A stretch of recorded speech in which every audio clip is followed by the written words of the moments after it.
પૂરેપૂરા શિક્ષક આપો, શિક્ષક આપો.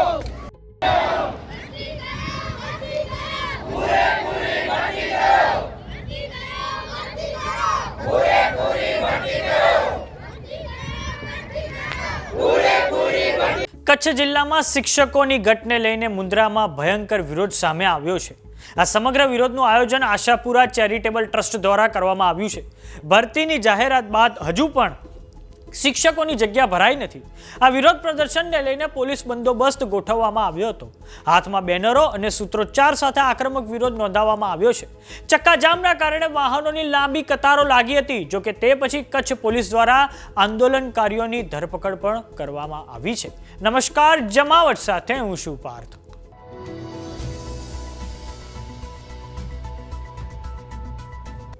કચ્છમાં શિક્ષકોની ઘટને લઈને વિરોધ પ્રદર્શન થયું છે. મુન્દ્રાના મોખા ટોલનાકા ખાતે ચક્કાજામ કરવામાં આવ્યો છે. હાથમાં બેનર સાથે સૂત્રોચ્ચાર કરીને વિરોધ કરવામાં આવ્યો છે. સરકાર દ્વારા ભરતીની જાહેરાત બાદ પણ શિક્ષકોની જગ્યાઓ હજુ ભરાઈ નથી. આ શિક્ષકોની ઘટ સામે ચક્કાજામનું આયોજન આશાપુરા ચેરિટેબલ ટ્રસ્ટ દ્વારા કરવામાં આવ્યું હતું. મુન્દ્રાના મોખા ખાતે આ કારણે ચક્કાજામ થઈ ગયો હતો. જોકે તે પહેલાથી જ પોલીસનો કાફલો પણ ખડકી દેવામાં આવ્યો હતો. આશાપુરા ચેરિટેબલ ટ્રસ્ટ દ્વારા હાથમાં બેનરો સાથે આક્રમકતાથી વિરોધ નોંધાવવામાં આવ્યો છે.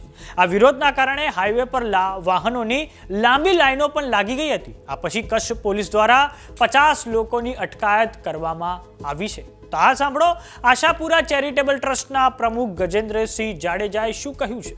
વર્ષોથી કચ્છની અંદર શિક્ષકોની ઘટનો મોટો પ્રશ્ન ચાલી રહ્યો છે. 35 વર્ષથી ભારતીય જનતા પાર્ટીની સરકાર છે ગુજરાતની અંદર.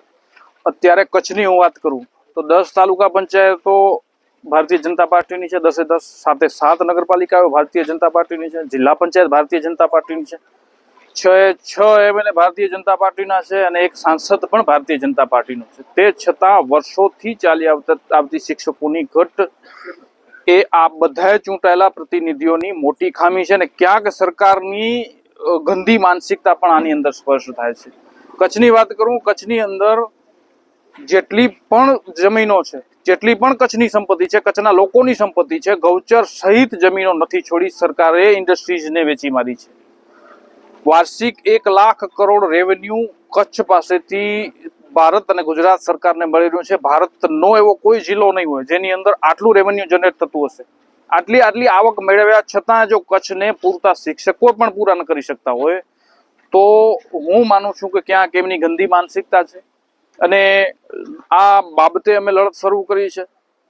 આ અવાજ ઉપાડવા અમે શરૂઆત કરી છે કે કચ્છને પૂરા શિક્ષકો આપો. સ્પેશિયલ ભરતીના નામે જે 4100ની જાહેરાત કરી અને ખૂબ મોટા મણગા ફૂંક્યા, મુખ્યમંત્રીના સન્માન કર્યા કે ભાઈ કચ્છ માટે તમે કંઈક વિચાર્યું, તે છતાં માત્ર અત્યાર સુધી 1100 શિક્ષકોનું સિલેક્શન થયું છે ને શિક્ષકો સ્થળ ઉપર પહોંચતા લગભગ 600-700 એ પહોંચી જશે. તો આ કચ્છની ગંભીર સમસ્યા છે. આ સરકાર કચ્છની જનતા, જે કચ્છનું જે બાળકો છે એને આ ઇન્ડસ્ટ્રીઝ માટે કદાચ મજૂરો તૈયાર કરતી હોય એવું દેખાઈ રહ્યું છે. તો આના માટે અમને રોડ ઉપર ઉતરવું પડ્યું છે. એની પહેલાં પણ બાળકો અમારા આહવાનને પગલે સ્કૂલથી બહાર નીકળી રોડ રસ્તાઓ ઉપર આવીને નારા પોકાર્યા છે કે ભાઈ અમને ભણવું છે, અમને શિક્ષક આપો. તે છતાંય સરકારના કાન યા આંખો નથી ઉઘડી. માટે આ આજે ફરીથી કાર્યક્રમ કરવો પડ્યો છે મોખા ટોલ મધ્યે ચક્કાજામનો, અને અત્યારે ડિટેન પણ અમને કરવામાં આવ્યા છે. સાહેબ, ગુજરાત આખામાં જેટલા જિલ્લાઓ છે એમાં કચ્છ જિલ્લો બીજા નંબરનો ટેક્સ આપે છે આખા ગુજરાતનો, તો છતાં એના સાથે અન્યાય કેમ થાય? ગુજરાતના 33 જિલ્લાઓ છે. 33 જિલ્લાઓમાંથી 50% જેટલી માત્ર કચ્છને શિક્ષકોની ઘટ છે અને 50%માં 32 જિલ્લાઓ છે. આ કચ્છ માટે ગંભીર પ્રશ્ન છે, કચ્છની પ્રજા માટે ગંભીર પ્રશ્ન છે. હું માનું છું ત્યાં સુધી આપનો જે પ્રશ્ન છે, કચ્છ આખા ભારતમાં સૌથી વધારે રેવન્યુ જનરેટ કરતો જિલ્લો છે. એના જેટલું કોઈ રેવન્યુ બીજો કોઈ જિલ્લો જનરેટ નહીં કરતો. તો તે છતાં જો કચ્છને શિક્ષકો ન મળતા હોય તો હું તો માનું છું અહીંયાના જેટલા પણ જનપ્રતિનિધિઓ છે એમને ડૂબી મરવું જોઈએ યા રાજકીય આપઘાત કરવો જોઈએ, એમને રાજીનામા આપી દેવા જોઈએ. કચ્છ જિલ્લામાં શિક્ષકોની મોટી ઘટ હોવાથી શિક્ષણની સ્થિતિ કથળતી જોવા મળી રહી છે. કચ્છ જિલ્લામાં કુલ 1645 પ્રાથમિક શાળાઓ આવેલી છે. આ શાળાઓમાં 4700 જેટલા શિક્ષકોની ઘટ છે. સૌથી મહત્વપૂર્ણ બાબત એ છે કે 100 જેટલી શાળાઓમાં એક પણ શિક્ષક નથી, જેના કારણે શાળાઓ બંધ જેવી હાલતમાં છે. વધારામાં 150 જેટલી શાળાઓ માત્ર એક જ શિક્ષકના સહારે ચાલી રહી છે, જેનાથી બાળકોના શિક્ષણ પર ગંભીર અસર થઈ રહી છે. શિક્ષણ જેવી પાયાની સુવિધામાં અવગણનાના આ મુદ્દાએ કચ્છના રાજકારણમાં હવે ગરમાવો લાવી દીધો છે. તો આ બાબતે તમારું શું માનવું છે અમને કોમેન્ટ બોક્સમાં લખીને જરૂર જણાવો.